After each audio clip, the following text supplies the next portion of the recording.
নমস্কার বন্ধুরা, মন্টিস কিচেনে আপনাদের স্বাগত।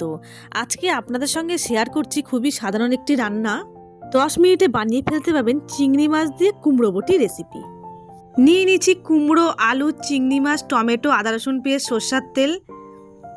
নিয়ে নিচ্ছি কাঁচা লঙ্কা। কুমড়ো আলুটাকে কেটে নিয়েছি দেখুন এরকম করে। চিংড়ি মাছে একটু নুন হলুদ মেখে নেবো, দিয়ে দেবো পরিমাণ মতো নুন আর হলুদ। এবার কড়াই বসিয়ে দিয়েছি, দিয়ে দিচ্ছি সরিষার তেল। এই রান্নাটা সরিষার তেলেই করবেন। এবার চিংড়ি মাছটাকে হালকা ভেজে নেব, বেশি ভাজা দরকার নেই, হালকা ভাজলেই হবে, যাতে এর কাঁচা গন্ধটা না থাকে। যারা কুমড়ো খেতে পছন্দ একদমই করেন না, একবার এই পদ্ধতিতে করে দেখবেন, খেতে কিন্তু অসাধারণ টেস্ট। তেল আর চিংড়ি মাছের মধ্যে দিয়ে দেবো কেটে রাখা আনাজ, পেঁয়াজ, টমেটো। এর মধ্যে আমি আর তেল ব্যবহার করিনি, পরে দিয়ে একটু কাঁচা তেল ব্যবহার করতে হবে।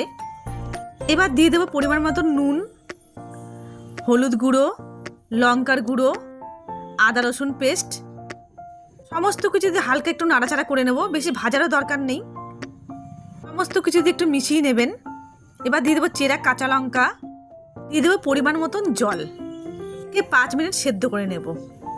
5 মিনিট হয়ে গেছে, কুমড়ো আলু সেদ্ধ হয়ে গেছে। দিয়ে দেবো স্বাদ মতন একটু চিনি। এবার আবার একটু নাড়াচাড়া করে নেব। এবার উপর দিয়ে দিয়ে দেবো কাঁচা সরিষার তেল। সরিষার তেলটা অবশ্যই ব্যবহার করবেন, নাহলে খেতে কিন্তু ভালো লাগবে না। 1 মিনিট ফুটিয়ে উপর দিয়ে দিয়ে দেবো ধনে পাতা। ব্যাস, আমার রেডি হয়ে গেল চিংড়ি মাছ দিয়ে কুমড়ো বটি রেসিপি। একদম কম সময় লাগে, আপনারা অবশ্যই একবার বানিয়ে দেখবেন।